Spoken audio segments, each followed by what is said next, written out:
Yo, what's up, YouTube? James here, and we're going to be doing another episode of the Baekfast Club. And if you don't know, this is a VGC style podcast slash talk show that I'm currently experimenting with.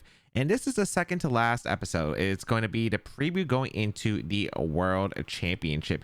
So we have quite a bit to cover today, but I am going to try and shorten it down to probably make this episode like maybe an hour, because there's so much we could probably go over, but I think it would be repetitive of all the other videos we have done on the Baekfast Club. So if you do want to know more about like how the metas progress throughout Reg I highly recommend checking out like the last couple of podcasts, because it really tells a more in-depth story. And then I'm going to talk about like some of the tournaments that have happened pre-worlds, and only really talking about the ones that really have kind of shaken up or maybe like have become actually relevant in the recent couple of weeks. But yeah, I think that's going to be the goal. But I thought before we get into the big headliner of the world stories, we would cover a little bit of the news updates. We have a Pokemon Champions trailer that just got released a few weeks ago, as well as some other stuff like a new app and what regulation we're going to be kicking off the VGC 2026 season. So we have quite a bit to cover today, but as always, if you do enjoy the Baekfast Club, be sure to leave a like down below and leave a comment down below. Let me know what you think about the series, because again,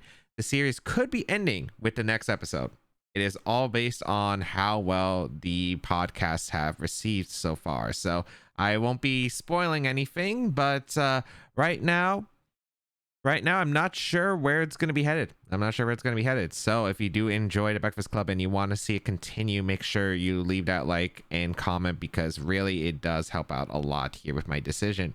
So I guess let's just go over Pokemon Champions. I'm not going to go over this super quick because it's still not like too crazy about what's going on with Pokemon Champions. This is just like again a trailer. But so obviously this is going to be like some battle platform. We don't know if there's going to be anything super competitive going to be on it yet. I mean, it obviously implies or hints at it, right? But like in general, it's not like we have an exact confirmation of like, oh, we're moving to this game, right?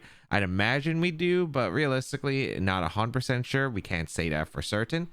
But I do want to say that I've seen mixed opinions about this. There's so many people who are hyped up for Champions, and then there's some who are kind of disappointed. If you want to know my stance, I'm kind of optimistic in the middle kind of thing, where I think it would be kind of cool for the game, but at the same time, what I've seen so far hasn't really impressed me.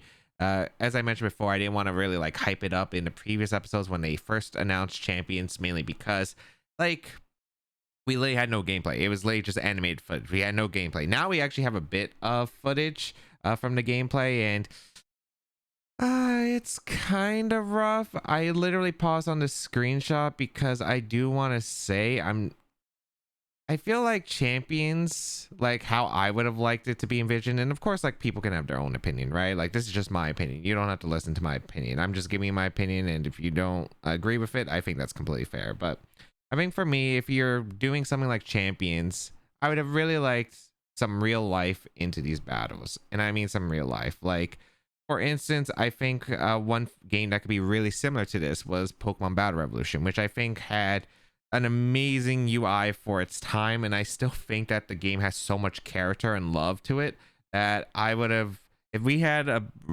Battle Revolution now, I would absolutely love it. Right now, this game is looking like they just took Battle Stadium and just put it into a new game.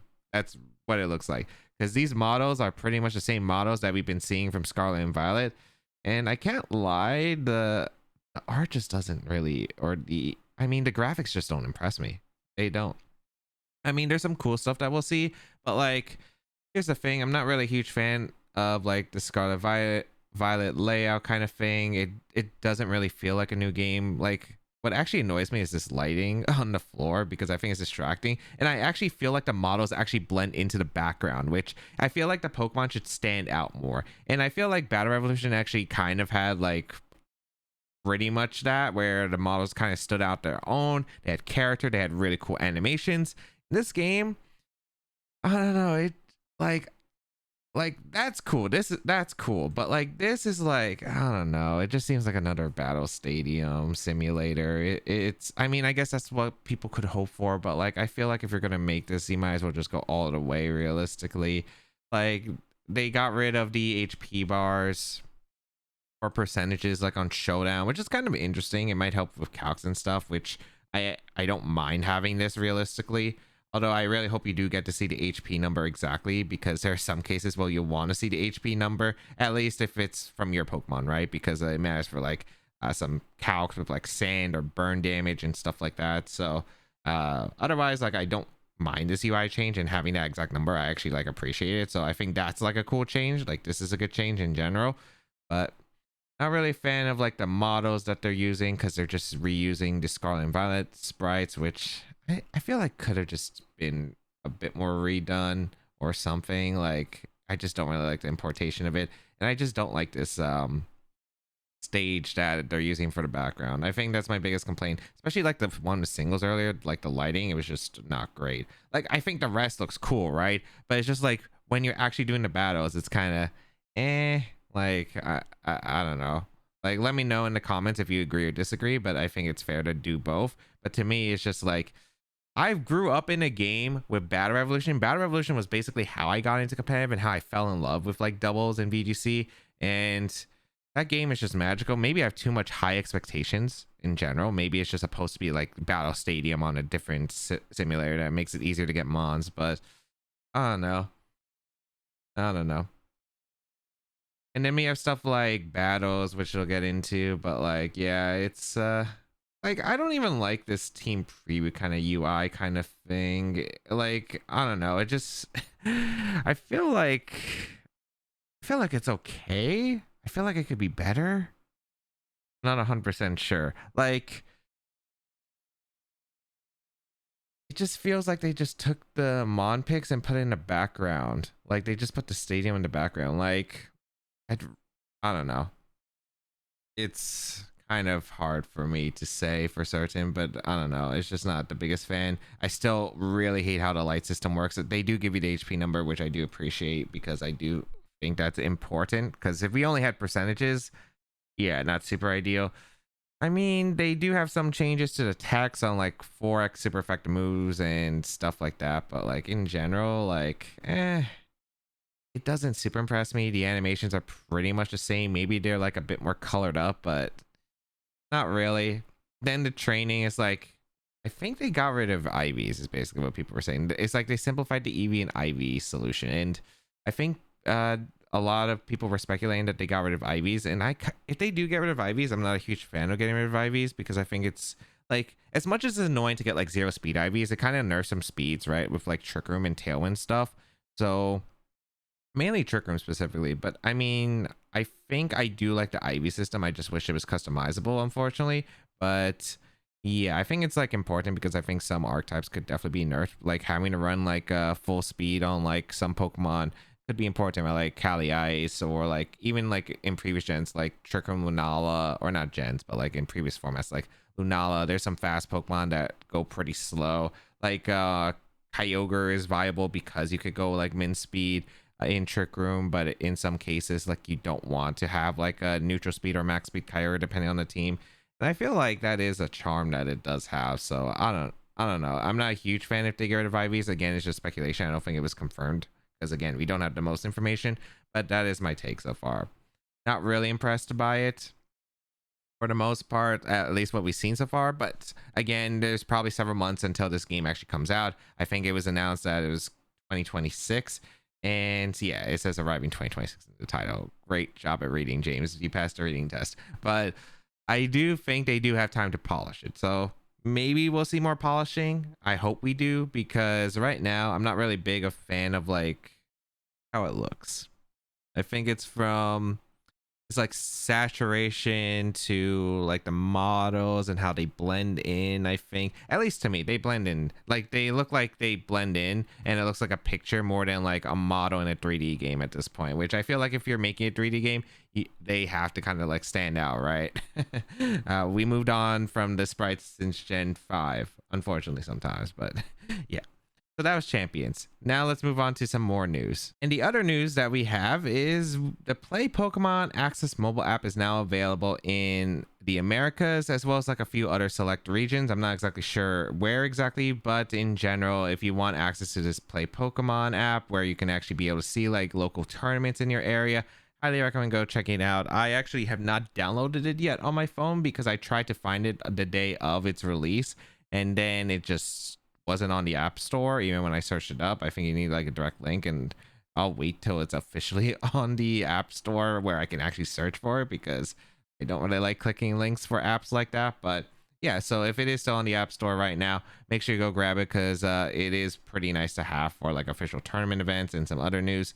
But I've heard it runs pretty well from people who have told me about it, so it does seem to have some good feedback. And yeah, I think it's a pretty welcome change, because it's really hard to find Pokemon tournaments otherwise, and having this is very much welcomed. And then let's talk about the new regulations we'll be playing 2026 before we get into the World Championship, because oh man, I mean, the first part's probably going to be just a rant. I mean, I apologize if the first part of this video before we get into the world stuff seems negative, but I mean, not biggest favorites. So if you don't know, they released the official rule sets for what we're playing VGC tournament wise, as well as the battle stadium that's going to be starting in September.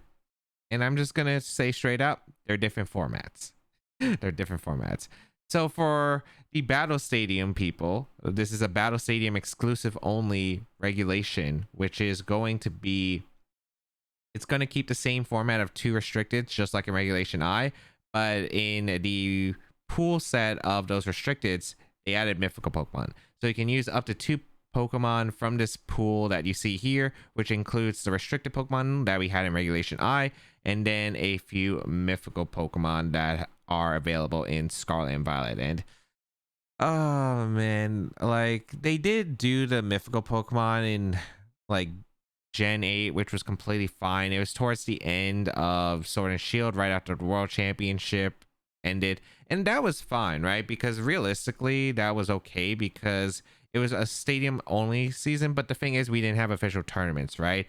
We ended up taking a break from the end of August till January for the VGC play Pokemon season, so that was completely fine, right? Like they could do whatever in that case, because no one has to prep for tournaments. So I mean, that's completely fine there. Unfortunately, this is not the regulation we're going to be playing for the next couple of tournaments, because it's not like we have a season pause. We are still continuing the season, and we're going back to Reg H. That's right, everyone's favorite Regulation H. Dire Claw, Sneasel, or Sneasler, alongside Scale Shot, Dragonite, Sun Jumpluff, Wolfie Parish, your favorite regulation where it has no Paradox or legendary Pokemon, which I don't mind the formats, but it's not my favorite, especially because I feel like a lot of the toolkits were very, very RNG based in some ways. Granted, you have really strong players who were able to excel well, even with all the factors of it. But man, like I could not take Dire Claw and Scale Shot and a bunch of other things seriously with that format. Like the fact that Jump Up was one of the best mons in the format will tell you how much I do not like it. But that is how it goes. I think what annoys me more though, more than Regulation H, which, you know, I wouldn't care if Regulation H we went back to and it was like the ladder format too, but when you separate the ladder format, what you have access to Battle Stadium with the tournament format, which is Regulation H, you can play it through normal conventions. You have to use an outside source, and we've had this problem before in VGC. The last time this happened was back in 2016, where they had like a separate Battle Stadium ladder, and it was like a special ladder, but for some reason they would not allow the VGC 2016 rule set, which is the rule set we ended up playing on. They changed it, so we couldn't actually play VGC 2016 before the World Championship, leading up to the World Championship in Battle Stadium. You had to practice on outside platforms like Pokemon Showdown, or you just had to like have a group of friends who are willing to play the VGC 2016 rule set. Which, look, I know that like Battle Stadium is not everyone's preferred method of compete or practicing for these competitions, but it's kind of weird in 2 ways. One, we don't know which format is actually going to be relevant for like grand challenges or global challenges, the online tournaments that will be coming out in the next couple months. 2, this format for Regulation J that's coming out is going to be till the end of the year, I believe. Yeah, it's the end of the year. and regulation H is only till the end of November. So we still have 1 month that's just random. So even if we get like a new format, we won't be able to play that one either. And yeah, it's I feel like when you encourage outside sources, it's just not great for anyone, realistically. I think it's just a huge L across the board. And I'm going to say this because obviously I've had experience with both 2016, and that's also one of the reasons why I didn't like playing 2016. Granted, the format was not great for 2016, but the fact that I couldn't even get practice in the actual game and practicing with the UI as well as like timer controls that you just don't get access to Showdown, right? Because there's in-game timer, you can stall in the actual games for win conditions. Like, that's something you have to keep in mind. Showdown doesn't emulate that. So I actually, for this world championship, because I'll talk a little bit about my prep in general, but most of my practice, in fact all of my practice for this world championship, has been strictly in game, because I feel like I've been playing, I want to practice well on the actual game UI, and use those turns of animations to really think about the game instead of, some players, they'll skip around. But yeah, I like using the animation turns to think and really just, debate about like what kind of plays I want to make, what are the possibilities. And that's what I've actually been doing. Like, Battle Stadium for this time was actually huge for my practice for this world championship. Granted, it's not like my only one. I've been practicing with friends in the actual game as well. I've been doing link battles with them in Scarlet and Violet. But the fact that it's like Battle Stadium was so huge to practice, as well as just, again, you force outside things, like you have to go through limitless tours potentially, or you have to make some random ladder code, which we've done before, I think, in Scarlet Violet. It's just, I think it's super not great, and it makes it less accessible for other players, especially like players who are starting out who don't have connections and use Battle Stadium in practice. Because I think Battle Stadium, as much as people like say, oh, there's cheese a lot, and yeah, there's cheese in the top ladder, but there's also cheese on the state, there's also cheese on PS2. Like at the end of the day, like, you're always gonna there's always gonna be benefits and drawbacks to either side of like what platform you're going to practice Pokemon in. And I feel like the benefits I've gotten from practicing in game, I feel like I've had sharper quality of my play while actually playing in the tournament. We'll see how Worlds goes, but yeah, I've been really enjoying actually playing in game and actually using like Stadium Ladder as a good practice tool. And unfortunately, it just won't have that regulation age. So yeah, I think that's unfortunate. We can also talk about like the mythicals and stuff, but I feel like I'll talk about that probably towards the when the actual format begins, or like when we actually talk about like the post Worlds video or episode of the Baekfast Club, because realistically, not many players are really thinking about this, because there is the World Championship. Like, the only reason you're thinking about this is you want to play Battle Stadium, because I don't even know how many people are super interested in this, because I don't even know if like the people who normally play Stadium Ladder, especially the Asian Pacifics, are even like debating about like taking this ladder format seriously.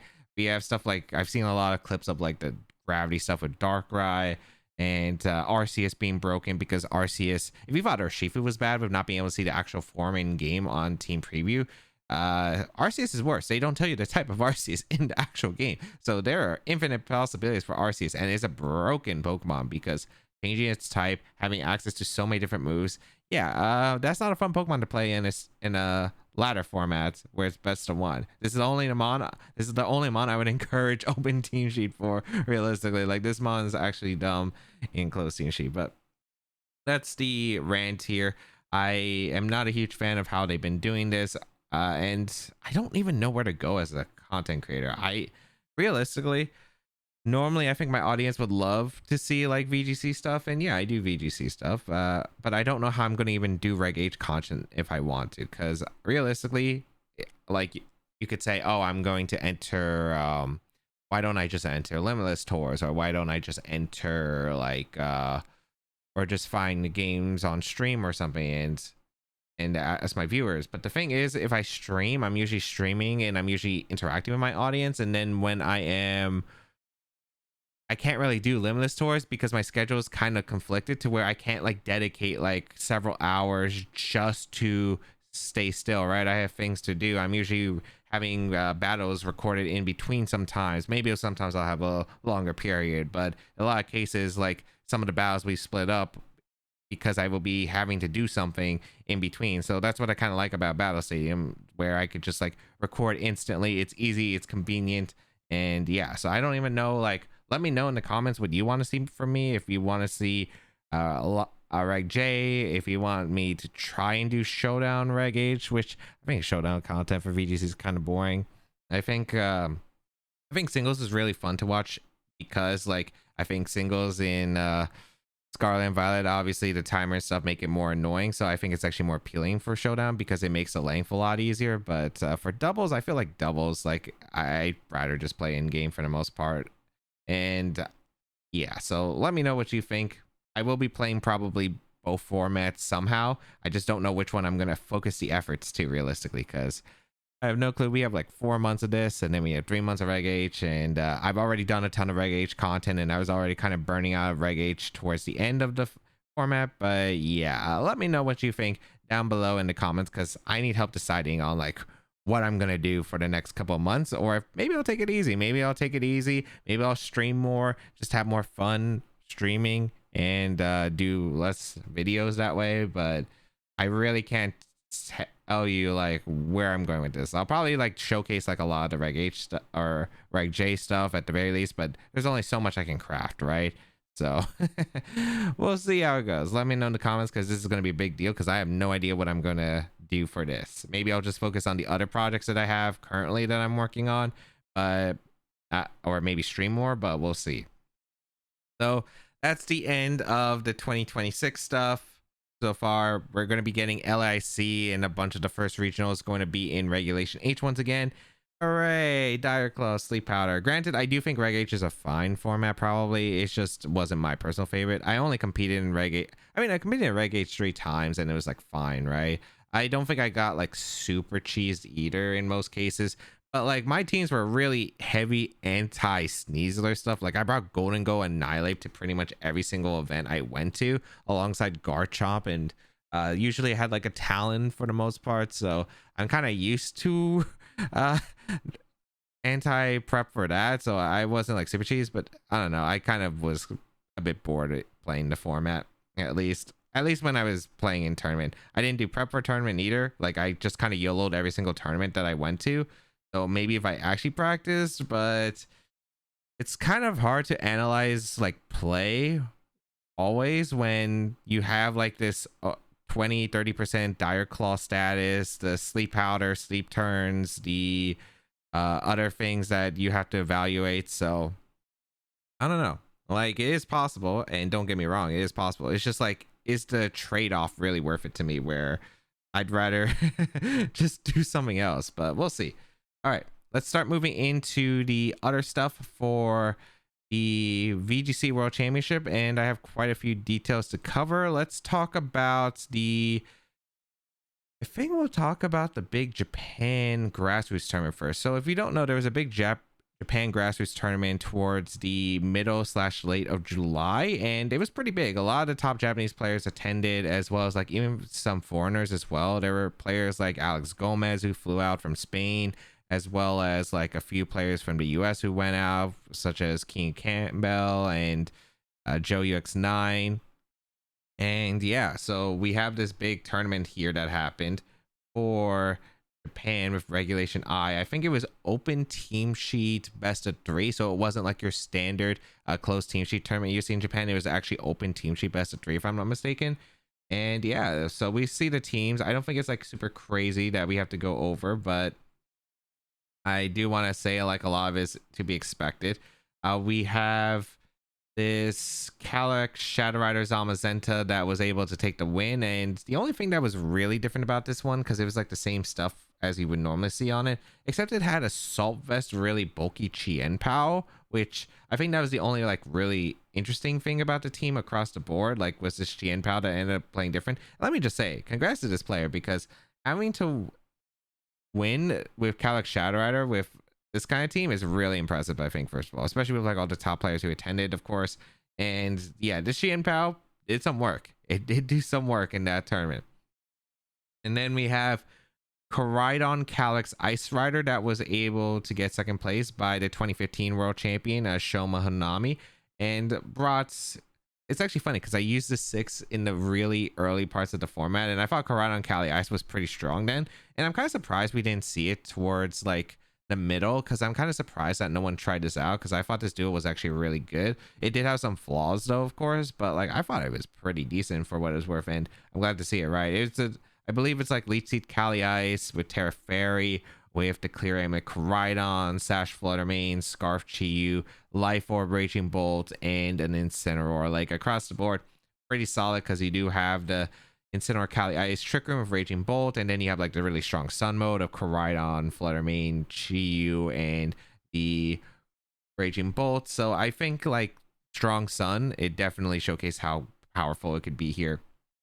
Then we have the 2023 World Championship getting third place with a pretty much standard Calyx Shadow Zamazenta. It is pretty much like the balanced team you would see for the most part, except it's Smeargle over like Raging Bolt. And Smeargle has just been popular recently. Like Smeargle has definitely shot up in usage over the last couple of weeks, especially. Like there's so many players running Smeargle. And let's just say, we've been talking about Smeargle on the podcast throughout a couple of episodes now. I knew this Pokemon would eventually pick up, and yeah, it has picked up. It claimed some really great placements in the past couple of big tournaments as well, leading up to the World Championship. For instance, getting a top 8 at NIC, as well as winning Japan Nats, but also just several placements as well for Smeargle on different team compositions. Like Smeargle is just really powerful, especially with access to so many mind games. Follow Me, Spore, Wide Guard, Decorate, all of those different mind games. Moody's just always a ability that can just really be hard to plan around, because you have to react to it instead of like actually having like a true plan in a lot of cases. Because if you get a speed boost, it changes the dynamic completely in a lot of cases, or maybe like one of the defense boosts that can get, or if a speed drop happens, that could also be pretty huge. But yes, pretty much a lot of the balanced teams have been picking up more of like Incineroar, Smeargle, Rillaboom, and Ogerpon Heartflame, the redirection. Like it's been a popular team as of late, especially just Calyx Shadow Rider being very popular. We've also seen more Torn variants as well picking up as well. And yeah, like Shadow Rider Calyx plus the Zamazenta still doing pretty good for itself. Then we have fourth place. We have this Calyx Shadow Rider Miraidon team, which is interesting. More of just support stuff. It has a Scarf Miraidon that's able to put on pressure with the Volt Switch against other Shadow Riders. Well, the Shadow Rider is just good against the board, and then you have all these support Pokemon to set up the Shadow Rider. I don't know if this is Calm Mind or Nasty Plot, but I believe it's one of the two. Then we have, like, of course, a classic team that we all know, the big Lunala Miraidon team. And yeah, like this team was able to get top or 5th and 6th place as well. Then 7th place we have Alcana, who ends up using Calyx Shadow Rider Zamazenta once again, and no Torn. It does have the Ogerpon Heartflame and has Raging Bolt over what would be an Incineroar.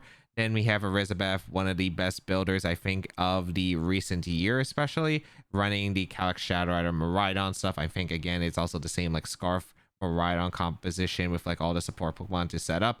And yeah, that was basically the top 8 of this tournament. And I think the only really big thing that really has come out of this is 2 things, which is, one, a lot of players have been experimenting with Chien-Pao sets and items, because I've definitely seen a rise of like different items on Chien-Pao, like Assault Vest, I've seen Scarf, I've seen Choice Band, I've seen some Wild Terrace too. So Chien-Pao has definitely been experimented with.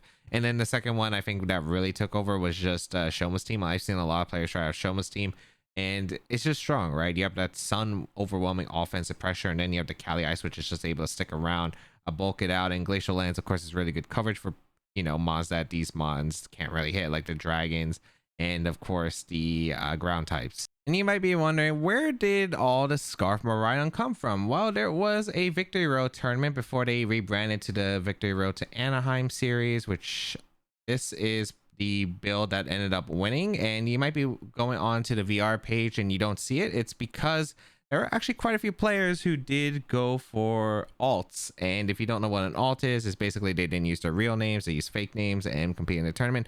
And that's against Victory Road's policy. There were quite a few players who actually did this. I'm not going to name any names or anything, But this is the team that actually ended up winning the event and really winning out before getting disqualified because they were playing under an alt, which is against the rules. So we can all have a different discussion. I've talked about it. I get it from both Victory Road standpoint because you want to have big names competing in your tournaments. You don't want players under an alt because you want to, encourage like, hey, people to sign up because you'd be able to have a chance to face these like top players that you might not get to otherwise.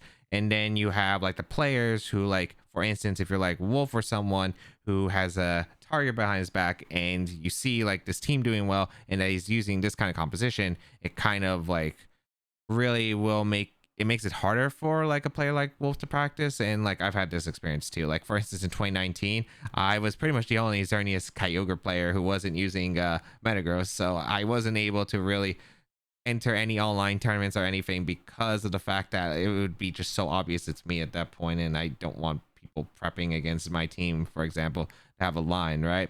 I just want to test some stuff. So yeah, this is the team that ended up winning, and it had a pretty solid mode. Had Choice Scarf Miraidon because it's very disruptive for like the Tailwind teams, as well as opposing Miraidon, and of course opposing Shadow Rider, because you can actually threaten them with a Terra Electric Drift, and then you can Volt Switch around into your support Pokemon while setting up the Calyx Shadow Rider, which had Draining Kiss and Astral Barrage or Spooky Plate, and also had like this support Volcarona with, I think it was I think it was Electric Seed. I think this is wrong. I think it was Electric Seed if I'm not mistaken.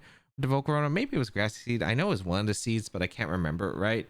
But yeah, it was like this kind of set, and then you have like support Pokemon in general. It's mainly just a heavy setup team for across the board. You really rely on your Volcarona or your Calyx Shadow Rider, and yeah, this team ended up being decently popular afterward, and it kind of like showcased in the Japan tournament and a few other tournaments that we'll see later. So this is the team that ended up becoming really popular.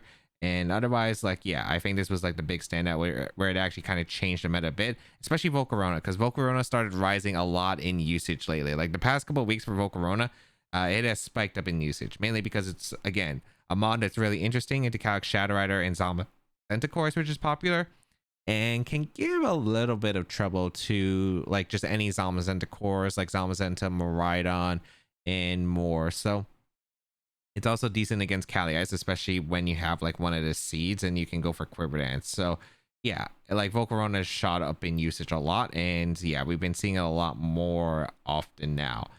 The next tour, which I actually completely forgot about until I just remembered. So we have the Smogon VGC Tournament as well, which was around the same time as the Japan tournament, and there were quite a few players. I actually, it's funny because I streamed this tournament and I thought like there was only like 100 players. Apparently there was like 600 and like 800 signups or something like that. So yeah, here we have the Smogon tournament, and I mean there are a few different teams that we've seen.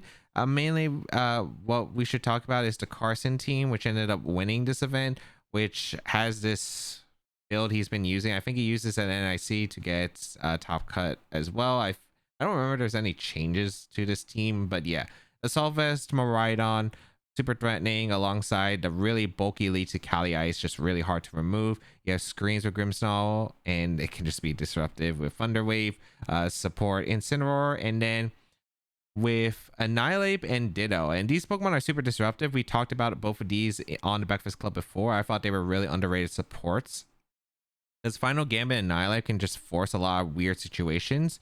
And yeah, that Final Gambit can definitely make, like, again, if you trade for restricted or you play aggressive, you get a free few turns, it can just be absolutely massive for your momentum. And then Ditto is just really good into like transforming into stuff like Zamazenta, getting the copying the boost with the Imposter, and then activating the ability again, so it can get double the boost potentially. Stuff like Shadow Rider, Ice Riders, and more. Like Ditto's very useful for that, which this core not the biggest fan of dealing with, so it's always appreciated there. And yeah, then you have like just general good bulky Pokemon to support the big restricteds, from just being able to take attacks and fire off some pretty heavy damage. So that was Carson's team that he was able to win. He's been using it a lot recently. Then we have like stuff like the team that won Japan Nats getting second place.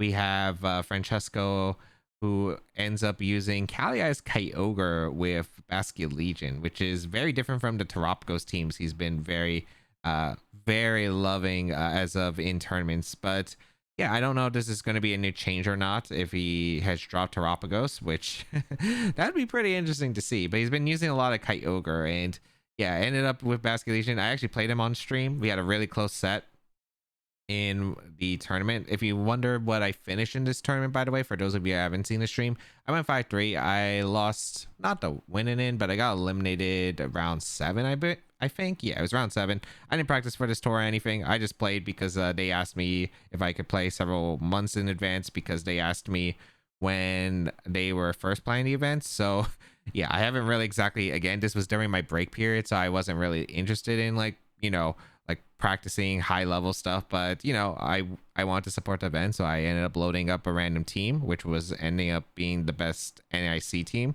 finish. And yeah, so we ended up playing a good set. But I think this team makes a lot of sense. It's like your standard Kali-Ice, Kyogre, Rillaboom, which of course is just a great pairing, especially with Leech Seed, Grassy Terrain stuff. Have Rillaboom for the Miraidons to limit their damage output. Really strong output with the Kyogre. Life or Basket Legion, which has been super threatening. It was able to win the Portland Regional Championship. And I didn't realize how annoying Basket Legion can be against some teams. Like, it was pretty annoying against my team, which it was the Miraidon Lunala stuff.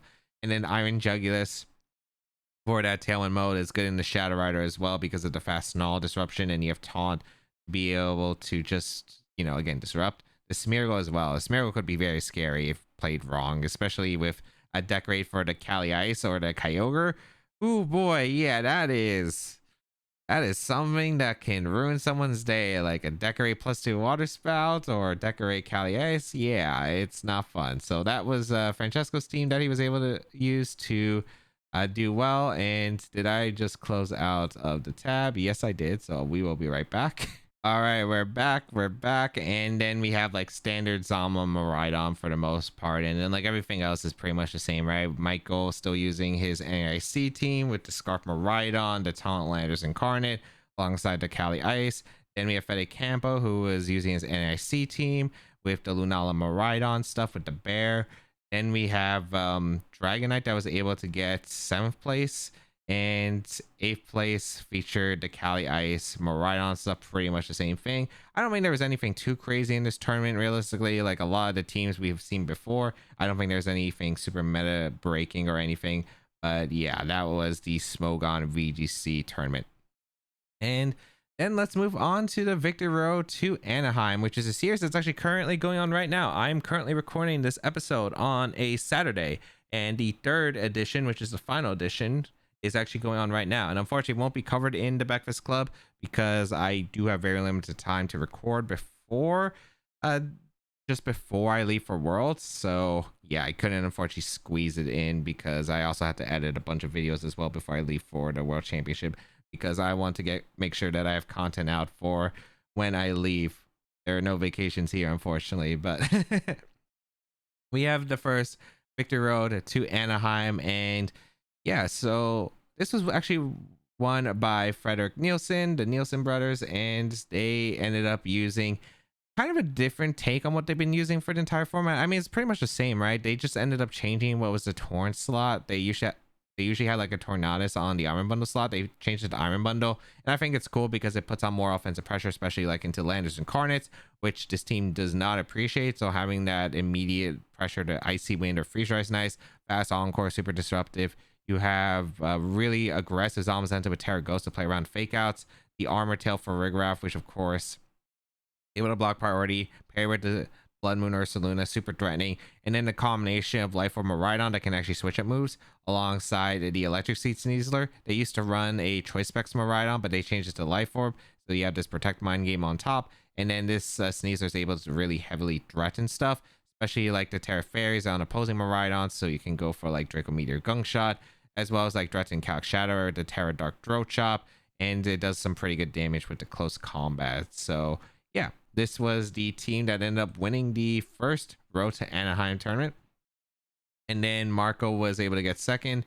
And I believe he was just using a pretty similar build to what ended up doing well in Japan. I don't remember. Is this actually the same 6? Yeah, it's pretty much the same though. You have the Assault Vest, Ice Shard, Chien Pao, and then you have like Cornerstone Ogrepon, Amoonguss combo, Double Grass with just like good old Calyx Shadow Zamazenta. I mean, there's not really too much to say about it. It's just a good Shadow Rider Zamazenta team. Federico again doing really well with the Lunala Miraidon pair, getting third place. Sanvi also using the same team as Marco. And then we see stuff that we've already talked about, the Scarf Miraidon Calyx Shadow setup stuff. Then we have like the Kali Ice Groudon this time instead of Koraidon, and this has Smeargle.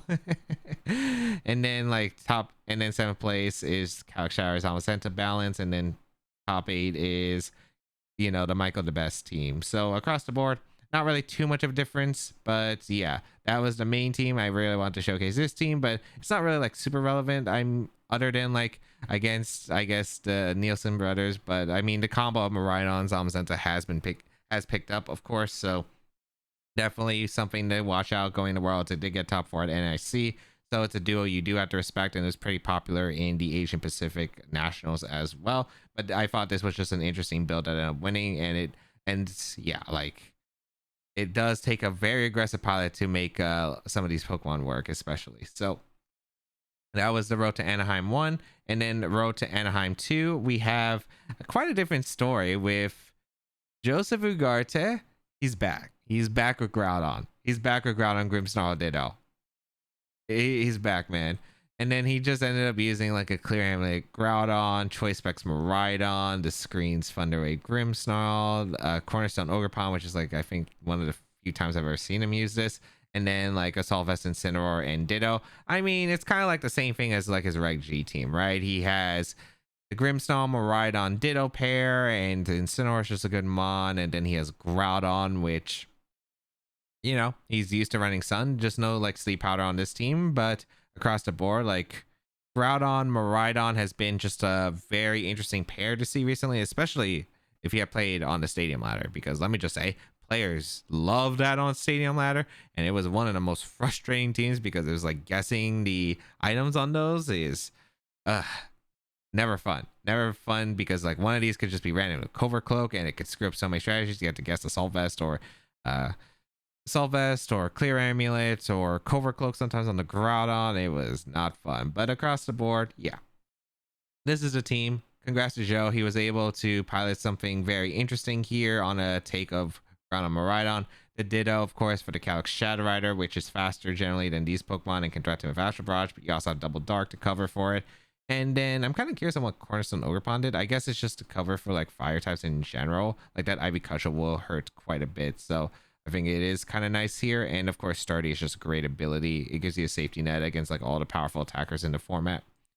Then we have, you know, we see the Koraidon Sun team once again with the Kali Ice mode getting second place, which has been again popping up ever since Shoma was able to get second place.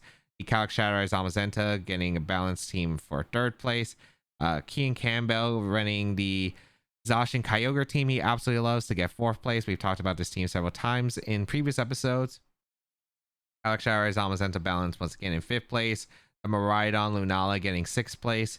And then stuff like Miraidon Kali Ice pretty much getting seventh place. And then the really aggressive team that won the first Anaheim Road to Anaheim edition was able to get eighth place. And yeah, like again, I don't think the meta is like super shifted. There's like a few trends that shifted, right? Smeargle usage went up, Volcarona usage went up. We saw a few different teams like the Calyx Shadow Rider plus Miraidon stuff with the Scarf Miraidon and the heavy setup Shadow Rider. Volcarona usage definitely spiked up. And yeah, I mean, there's some Stadium Ladder concepts too, I guess, but I don't think I'm gonna super apply to the Stadium Ladder stuff. There's like a lot of Scarf Shadow Riders, I will tell you that much. A lot of Qianpao Dragonites on that build as well, with Zacian especially. I don't know if that would actually come to the World Championship, but I don't think it would, but it might. And yeah, that was popular. And then Grimmsnarl Miraidon, Groudon, and Incineroar was just so common on Stadium Ladder too. I will tell you that much. Like that was like probably a third of my Stadium Ladder practice was against this for some reason, or maybe not a third, but like a high percentage, maybe like 20%. But yeah, that was the VR Road to Anaheim. Again, I'm kind of not like going super in depth because again, a lot of teams we've already covered, especially like in in the Nats episode. Like I've covered most of these teams before on the series, which is why I kind of just want to go into the relevant information. I don't really want to stick with like old information because I've already explained the process. So if you're interested in any of the teams that you might be seeing on screen, then you should probably just check out the previous episode or the previous episodes, because I just explained like why those teams are able to function.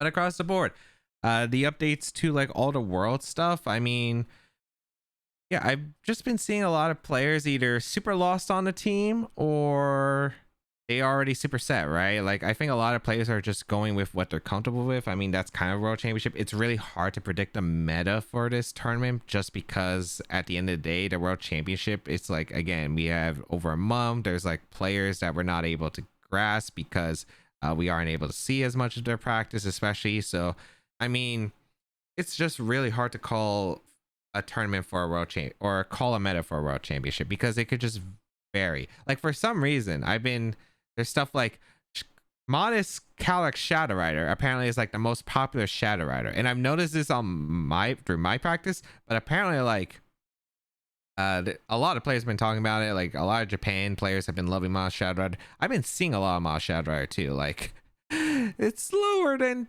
like max speed base 135s, man. I just don't get it. This happened at EIC too, and I just think Modest Calyx Shadow Rider I think it's a troll, and then it's gonna win worlds. But I think it's a troll. Because unless you get a really good pairing where you're facing like everyone who's using like Modest or adamant base 135s like Karadon, Chi, and Pal Flutter Main, which they're never running Modest Flutter Main, let's be real. They're always running timid speed booster energy. But to deal with that and under speed, especially like on teams with no speed control, because most of the teams that I've seen with Modest Calyx Shadow Rider, I mean, some of them have tournament whims, and I think, you know, at least that's better than no speed control. But like I've seen balanced teams with Modest Calyx Shadow Rider, and I'm like, what are we doing? How do we not have them on that outspeeds? Like if it's bulky, maybe, but like I've even seen frail max speed Modest, max special attack. I'm like, what are we doing here? But yeah, Modest Calyx Shadow rose up, Volcarona rose up, the Sun team with Ice Rider rose up, and I've seen some Kyogres. I've seen a lot of Shadow Riders, Zamazenta, of course, like one of the best pairs in the format. Like the Lunala Miraidon is still doing well. Kali Ice Miraidon is still a thing. I think the only thing is maybe like choice specs again has been less used in general, and I've seen a lot more choice scarf Miraidons in the format, and I've probably seen more Life Orb recently. But yeah, choice specs is still pretty common, but I've definitely seen more usage out of like Life Orb and choice scarf recently. Some Assault Vest, but I feel like I've definitely seen more of Scarf and Life Orb in specs. Those are probably the top 3 items. So there's that. And not much to say. I mean, we've talked about everything else that's been pretty common. In fact, I can just pull up some usage stats real quick because we can talk about the usage stats that we do have on this tournament, because Victory Road, at least for the first 2. Again, I don't have it for the third one because currently the third one's going on right now as I'm recording this episode, which might be up like after the tournament ends because I'm waiting on the thumbnail. But yeah, so these are kind of some usage stats from the first and second ones combined. And yeah, so most common restricted pairs that we've seen, I mean, it's not really too much of a surprise. It's going to be Calyx Shadow Rider plus the Zamazenta. That's not like surprising. I think anyone could really think about that for the most part. And let me just open this, I guess, bigger.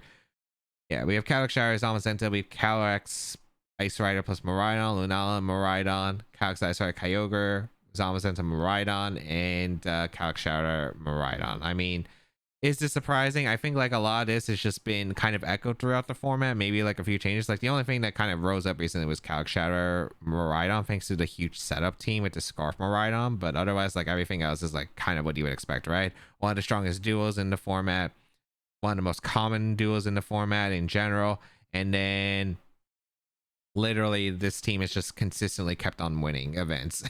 That's all I can say. Then we have like probably one of the better Kyogre builds, other than like maybe Kyogre Zacian as well. And there's some also like Zamazenta Kyogre builds, I suppose, as well as Shadow Rider Kyogres I have played against, but yeah, for the most part, you're pretty much running only a few restricteds on a Kyogre. Then we have Zamazenta Miraidon, which has always been popular, and then Shadow Rider plus the Miraidon again that rose up. And then we see the list of the restricted Pokemon singly. I mean, Miraidon being the most common makes sense because it pairs well with both Calyx forms.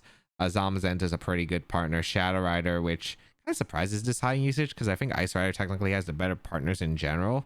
But yeah, because I started to compare with pretty much anything. But yeah, that makes sense. And then yeah, like the list of restricted Pokemon in the order makes sense to me. Miraidon, Shadow Rider, Zamazenta, Calyx Ice Rider, Lunala, Kyogre, Koraidon, and Terapagos.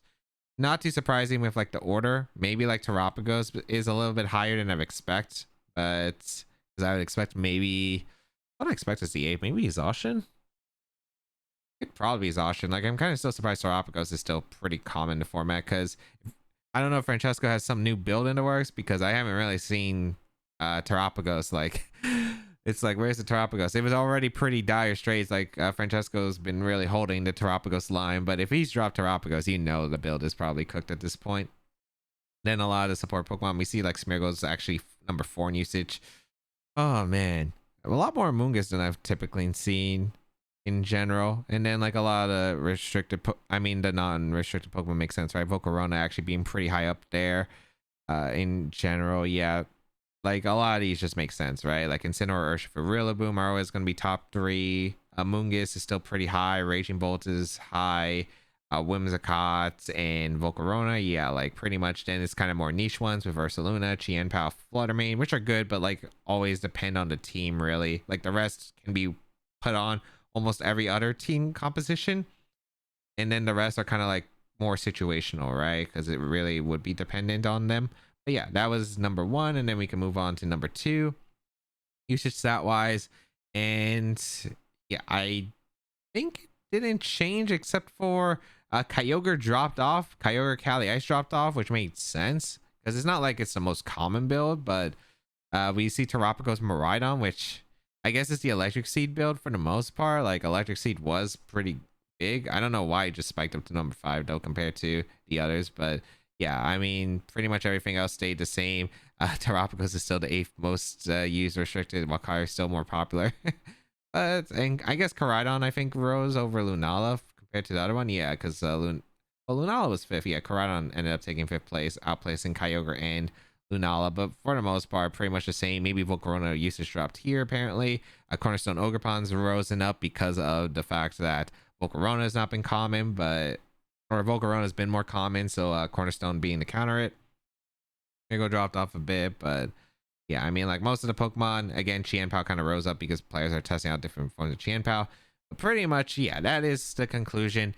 I've already talked about like what I've said pretty much about like the meta in general and how it's kind of shifted a bit, but it's not like anything too crazy. Like a lot of it has been like the stuff because again, we're kind of in the later stages of this and it should be for the World Championship. So it's really just about players kind of just finalizing like what they are good at and what they're comfortable with. I don't think there are going to be too many crazy meta calls for this tournament. And yeah, so I guess like that will probably be it for the analyzing the world's part. And I guess I'll just talk a little bit about my experience preparing for this World Championship. As you might be wondering, James, you qualify for the World Championship. Are you ready? And I'm gonna say this. Originally, I planned on taking a break season this year. I did qualify for the World Championship because I was still going to events because I don't want to get like super rusty. But also like the fact is, I did qualify only through 5 events. Like I only went to 5 tournaments, which was the BFL, but I didn't go to any locals or anything. But I still ended up qualifying. And I wasn't sure of what I wanted to do at Worlds this year. If I wanted to just, focus on other things, or because, there's other content I've been wanting to make, as well as the streaming stuff and some other things. Like I've been focusing on those. But recently, like, I think towards the end of July, like the last week of July, I got like a sudden inspiration to start practicing for Worlds. I think I've just been seeing a lot of my friends do super well recently and accomplishing their goals. And it's like they've been really enjoying the grind of like working on what they love. And I kind of thought about this and I was like, Man, when was the last time I like really truly enjoyed playing Pokemon? And for me, it has not been Gen 9. It was actually Gen 8, which is kind of funny because I didn't like Gen 8 for the most part. But that World Championship in 22, not even because of the fact that I did Worlds, I think I could have still been happy even if I didn't do that well at that World Championship, just because I felt like I was playing well and my opponents were playing well. And it was like just trying to see who could solve the problem first and getting through those challenges. And I felt like that I was able to really measure up to that standard, even with not as much practice for that World Championship. So I think for this Worlds recently, because of that inspiration, I decided, hey, you know what? I had my team locked in from a month ago. Because I've had this rule for World Championships where I'm gonna have my team locked in pretty much, or like have a main idea of like what I'm using a month before the tournament. Because let me just say, 2017 Worlds was the last time I used the last minute team for the World Championship, and I brought triple Tapus, and it was the worst World Championship experience team wise. Like I played well, I got unlucky a lot at that World Championship, but let me just say that team probably was not good. That day one team I brought was definitely not good. I had a different team for day two as well, but like I wasn't sure about it, so I kept going back and forth, and I just ended up blocking it. It was a pretty bad team. I think I could have made day two at least with it, but I did get pretty unlucky with some of the stuff. And like there was one game where I was like frozen and Rockslide flinched. Like I literally couldn't move throughout the game. Like it took me like, it was like 20 moves that I just was not able to click.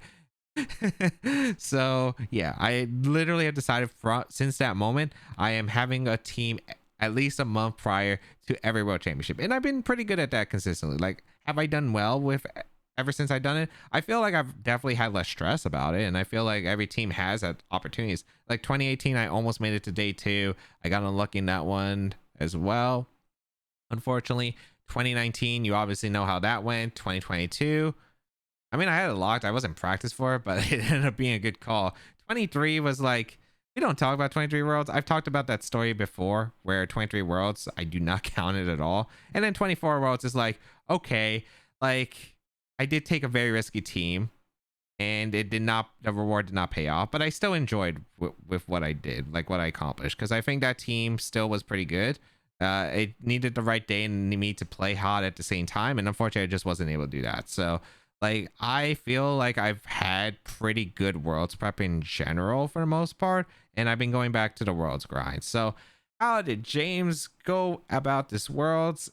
And I did mention kind of part of my prep, like a lot of it, again, I have not done anything, like I've done maybe a bit of testing on Showdown, but it's not through ladder. It's been like just playing through out a few scenarios. But realistically, a lot of my prep has been in-game best of threes and in-game battle stadium ladder. That's how I mainly practice for this World Championship, and I feel like it's paid off. Like I really have been enjoying the game more. I have not been a fan of like Gen 9 playing in general, but I feel like every time I play for Worlds and I practice for Worlds, I actually enjoy it a lot, because I feel like if I want to compete against the best, like I usually just use that as my motivation, because I think my favorite thing about competitive Pokemon is the high level gameplay.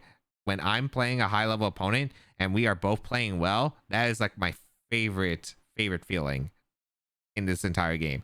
And it's hard to motivate me for like regionals and even internet sometimes, because sometimes like you'll just get a variety of things, but at Worlds, especially, usually like if at least day two guaranteed, like I know that I am playing against the best, and I really have to think and make the best plays possible if I want to have a chance of winning. So I've been doing that. I've been really enjoying my practice for the World Championship. Do I think I'll do well? I have no clue. I started practice a lot later. I definitely don't have the edge because I haven't gone to any tournaments, in-person tournaments in regulation. I don't count the Smogon tournament either because I didn't prep for that event. I used a team I never really used to begin with. So I don't really have any data points of like, okay, how could I actually do in this format? So it'll be interesting to know. I'm probably an underdog realistically. And if I don't do well, yeah, like that's to be expected because I have the least amount of practice. But if I do well, hey, that's amazing. All I want are some good games from this World Championship. I want to have that feeling that I loved in 22 where I'm playing a high level opponent and we're both playing well. And no matter what the result, I just want to have a satisfactory, like, man, this was such a great game. And I just don't get that feeling too much. So I really just want to get that feeling in Gen 9. Like I really want to. So hopefully this will be the World Championship where I can have that, because I feel like if I can, the result will carry, or will come through as well. But if I just have some good games at Worlds, I will be happy. I'll be happy.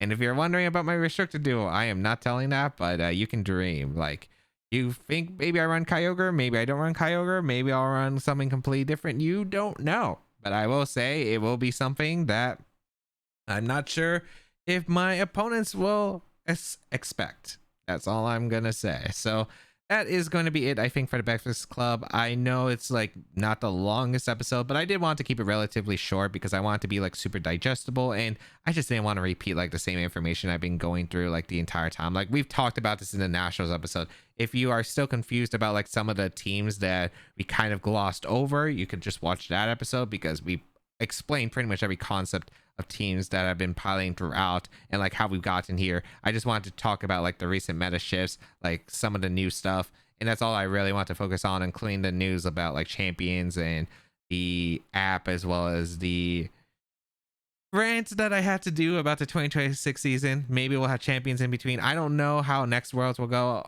We'll talk about that, I guess, after we conclude this Worlds. Again, this is the second to last episode of the Baekfast Club for this season. We don't know, I don't know about how it's going to go. So if you do enjoy the series, be sure to leave a like down below and leave a comment down below, because it really does help me out. Tell me about the series. Tell me what you think about the series. Tell me feedback if you think the series could be improved. Let me know in the comments down below. And yes, I do read some of the feedback. I'll probably make a recap towards the end of like the next episode about like, why I don't do like, why I don't have a co-host. I already kind of talked about that though. I don't really have time to schedule stuff with like co-hosts. Like it's really hard to, but yeah. So that is going to be the end. Let me know what you're looking forward to at the World Championship. I guess like maybe you could ask some predictions that I have at this World Championship. I mean, is there anything crazy that I would want to think about? I think Japan and Europe are going to dominate. I think US is going to have a hard time. Yeah, like maybe there'll be like 1 or 2 US players that make it into the top cut. I could see maybe like 5 of them being able to actually top cut. Maybe there's a surprise 2 people who make it in as well from the US that can make it into the final bracket. But in general, I think it's pretty rough. I think EU and Japan are going to be pretty dominant. Maybe like there'll be some breakouts from other countries as well, but I would mainly expect EU and Japan especially. But we will see on how that goes, because there is so much that can happen at this World Championship. Like if you are competing at this World Championship, just do the best you can. Do not be disappointed at the, I mean, you can be disappointed at the end of the day, but like at the end of the day, don't be too tough on yourself, because the Worlds is always a super volatile format. It is like when you all stake it in one tournament in general, like you could have a great run or you could have a terrible run. And, you know, sometimes you just have to accept that, because you could face like nothing that would be in the top cut, and maybe your team does well in like just the top teams, but it could be bad against some of the teams that other players are bring. And sometimes it's like, yeah, that just happens at the end of the day. And you can't control what you face. You can only control 2 things really, is like quality of your play. And even then you can't control sometimes, because sometimes it'll be kind of difficult to manage depending on like sleep, as well as like mood or situations that you're in during the tournament. So, but to the most part, you can kind of control how you play, or at least like, you know, control like slowing down and thinking about your actual like moves and like the reason behind them, as well as like the actual team you bring. Like those are the only 2 things you can't control. It's an imperfect knowledge game that VGC is, and you just don't have access to all that information, right? We could see several players just bring like teams that we've never seen before, because of the fact that they've hidden them from like these online tournaments and have private testing groups. And that's probably like a pretty common case. For example, my team is a private testing team. Like I've had this team for quite a while now, and I've only practiced through very conspicuous methods of like stadium and, you know, practice with my homies. But yeah, like that's just like how it goes sometimes. So that is going to be it for the Baekfast Club. Which country do I think is going to take the World Championship? I don't know. Like realistically, I mean, Japan wins every odd number for some reason when it comes to World Champions. So I guess Japan is probably going to be Are we going to see another EU like really strong? Yeah, probably. But who knows? I could be completely wrong. Worlds can be very hard to predict. And, you know, some players can really impress. Some players can really disappoint. You never know. This is a volatile game. And that's what happens when you have like all of these high level competitors in one single tournament. So should be exciting. Make sure you tune into the broadcast. And then the final episode of Baekfast Club, which will be the next one, will be on what happened at the World Championship. So look forward to that. Catch you all around next time.